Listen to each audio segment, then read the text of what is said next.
Everyone, as I go live here on all my podcast channels. I am Dr. Paul Dyer. This is Bridges Live. And Bridges Live presents, we're going to talk about what you call modern day slavery with Sari. And Sari, I want you to introduce yourself to my living live audience, if you might. Live. Yep. And Bridges Live presents. There you go. Sorry about that. Got all this stuff going on at one time. All this working this podcast. But so thank you for coming on Bridges Live. I really appreciate it. I know we met at another caucus of African American leaders here in Maryland, but this is something that's affecting all over the United States, and it really affects all over the world. But we're mainly talking about the United States. So just first introduce yourself, and then we'll go from there. My name is Saru Jayaraman. I am the president of One Fair Wage and the director of the Food Labor Research Center at UC Berkeley. Well, that was fast. So when we talk about One Fair Wage, now so explain to people what One Fair Wage is doing. So there is a legacy of slavery in our restaurant industry. At emancipation, the restaurant lobby sought to basically hire newly freed Black people, not pay them anything, and have them live entirely on this new concept that had just come from Europe at the time called tipping. Tipping originated in feudal Europe as an extra or bonus on top of a wage. Aristocrats would give a serf or a vassal or a servant an extra for a job well done. But when that idea of a tip came to the United States, it was mutated at emancipation into a replacement for wages, essentially so that the restaurant industry could continue slavery, continue to access free Black labor. And that idea that Black people could be paid nothing and made to live on tips was made law in 1938 as part of the New Deal, when everybody got the right to the federal minimum wage for the first time. But millions of Black workers were left out, including tipped workers who were told, you get nothing, you live on tips. And we went from $0 in 1938 all the way up to $2.13 an hour. That's the current federal minimum wage for tipped workers in the United States of America. It's $3.63 in Maryland. And there are 43 states that continue with this legacy of slavery, paying a huge population, 14 million workers, a wage of $5 or less in most states. Now, there's one thing I know, and I know this subject well because there was a woman I helped run for governor in Maine, and she was Pat LaMarche. She wrote about this, and she traveled around the country working as a server just to understand what this was, like the intrinsicity of this being paid no money and modern day slavery. So I have such an issue because it doesn't matter if I tip well. That's not the issue. It's literally about why the federal government, these United States, is literally allowing the modern day slavery to continue purposely. What are your thoughts? Right. What are your thoughts about that? Well, in 1919, I told you that this idea was created at emancipation in 1865, right, and then it was made law in 1938. Something happened in between those two dates. In 1919, a lobby was formed called the National Restaurant Association. We call it the other NRA. Today, it's led by the chain restaurants, the IHOPs, the Denny's, the Applebee's. It has been named consistently one of the 10 most powerful lobbying groups in the country, but most people haven't heard of it. That's why we call it the other NRA, because people have heard of the Rifle Association, but not the Restaurant Association. The Restaurant Association wields enormous power in most state legislatures and in Congress.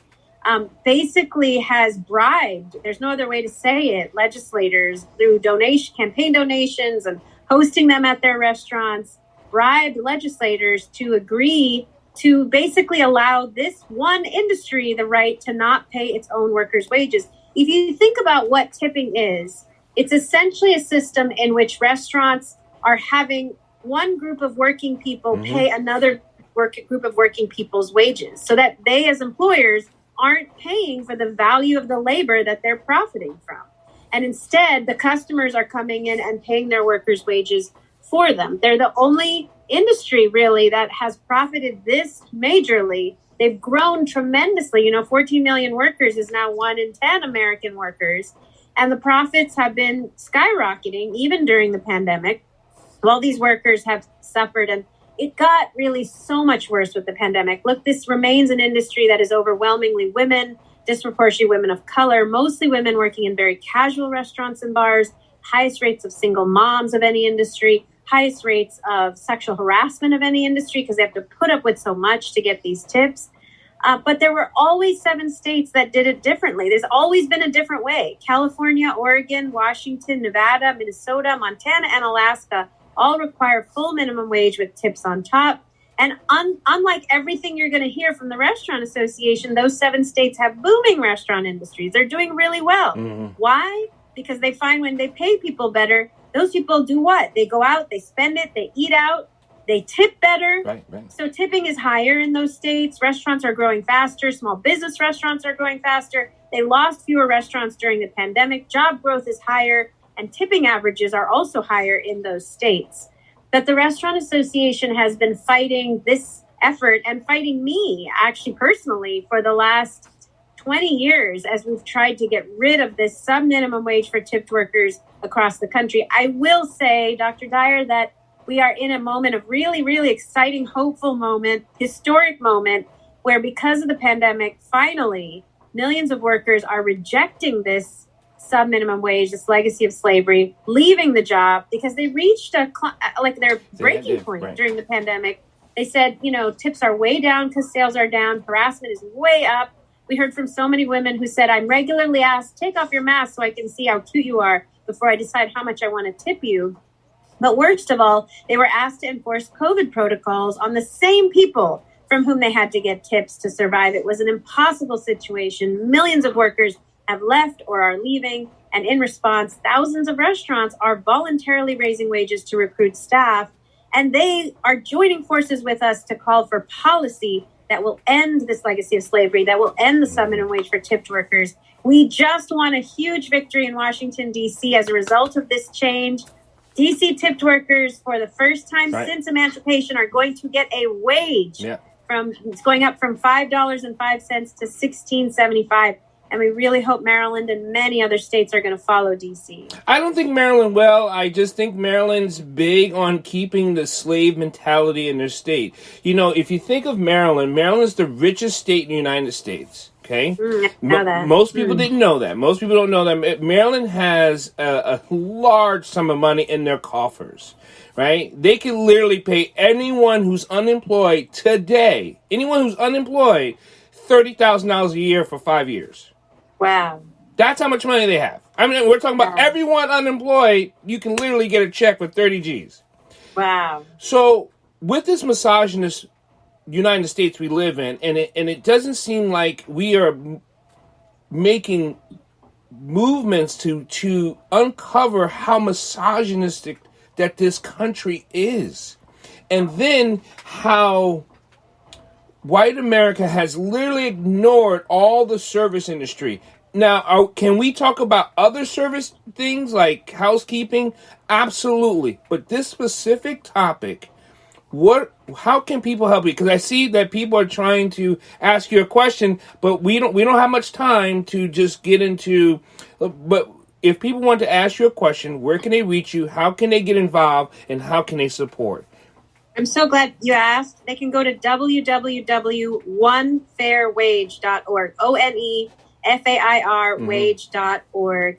I know you feel like it won't happen in Maryland, but I am optimistic. I feel like that this is our moment. So many workers are demanding this. So many employers are actually demanding this, I do think there's changes on the horizon. We just won in Michigan.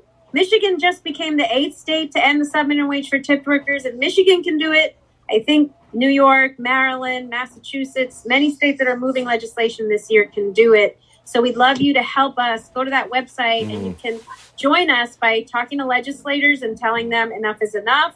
The time has come. We need to end this legacy of slavery and require that these folks get paid a wage.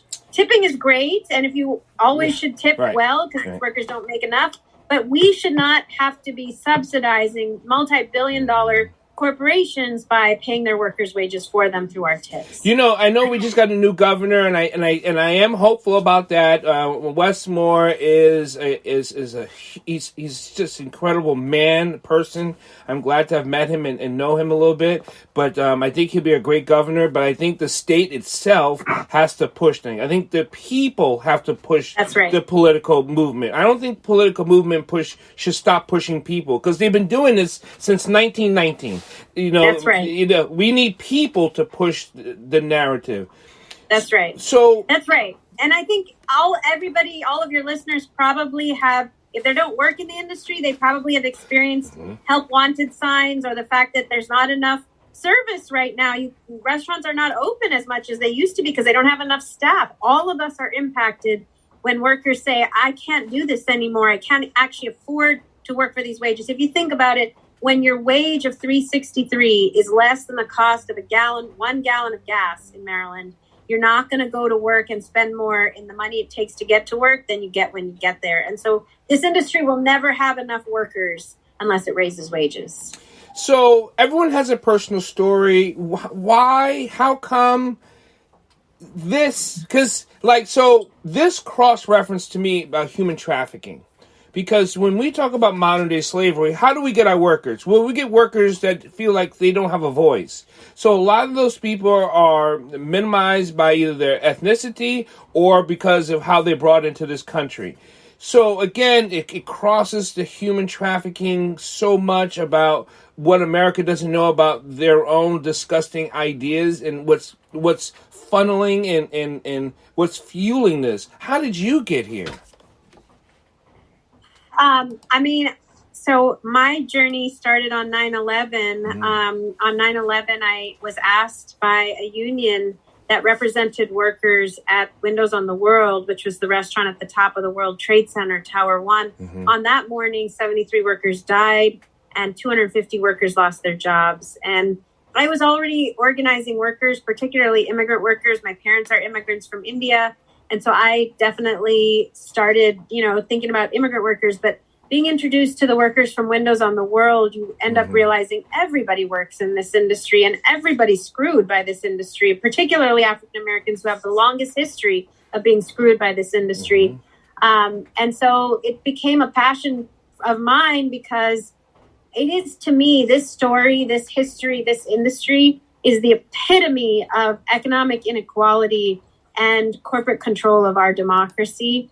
And we need to fundamentally get rid of this corporate control of our democracy in order to solve a lot of other issues. As long as the Restaurant Association wields this kind of control over our legislators, we will never have a true free democracy.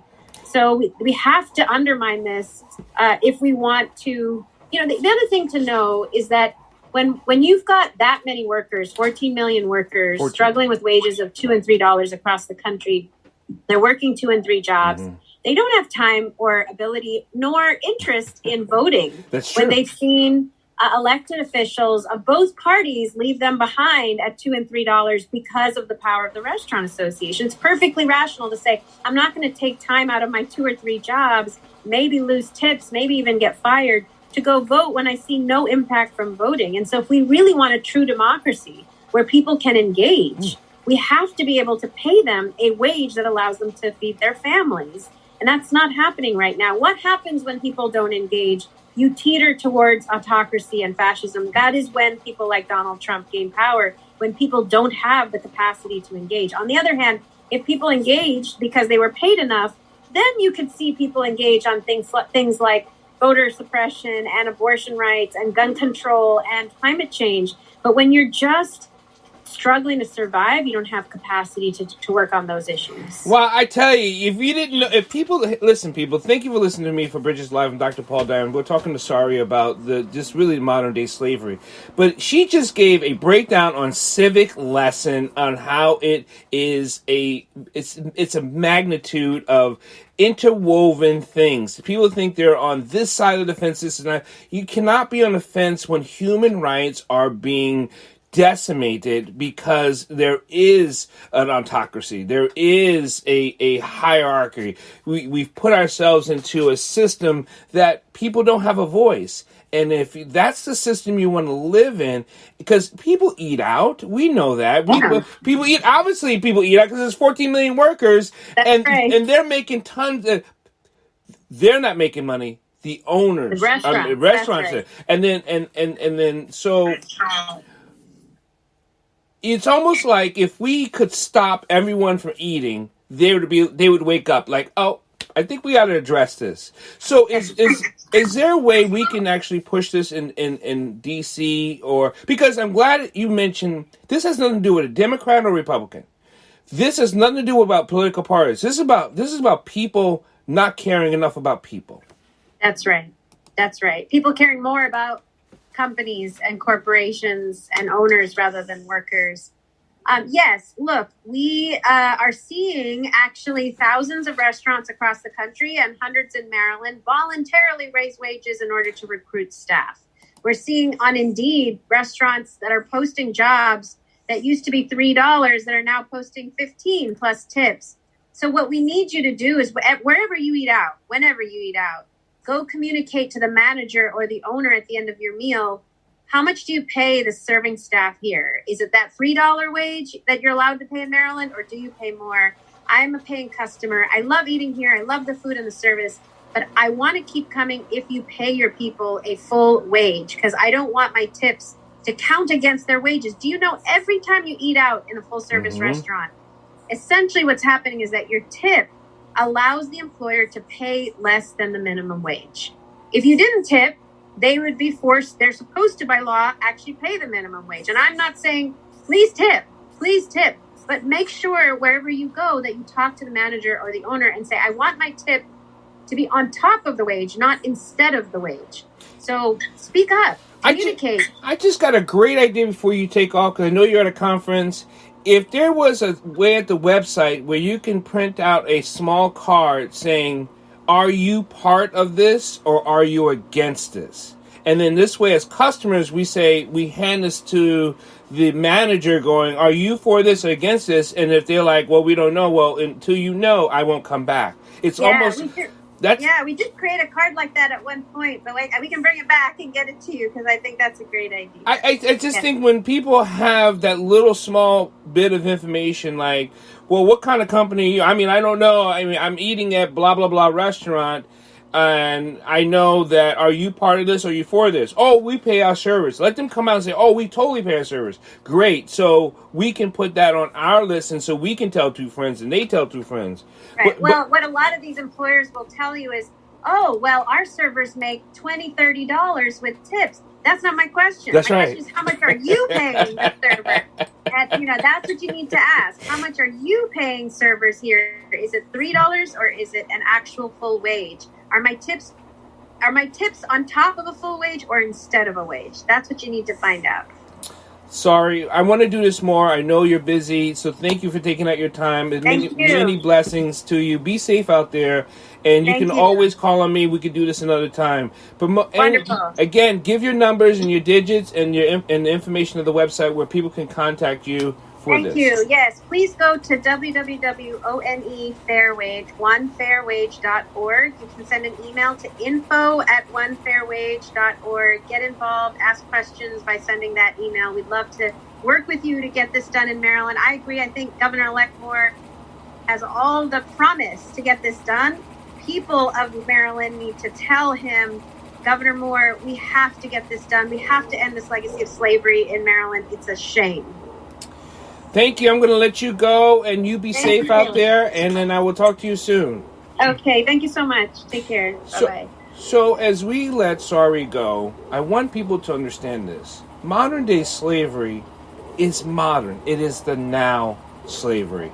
You know, most people think about slavery, they think about way back then and even now. And even when many of us talk about reparations, we cannot even conform and pay people what they are deserved to be paid today. So if we're unable to do that today, it's going to be almost difficult for people to think about reparations. It may even make sense.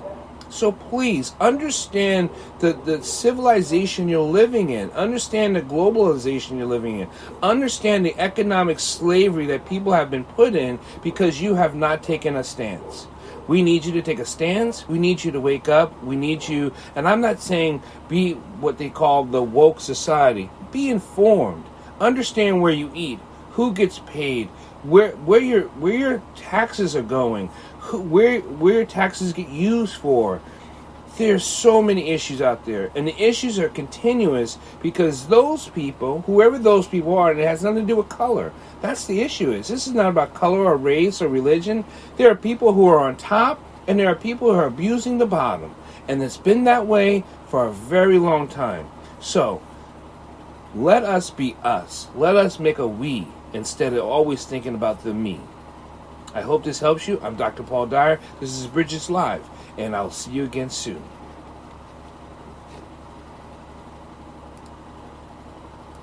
Recording.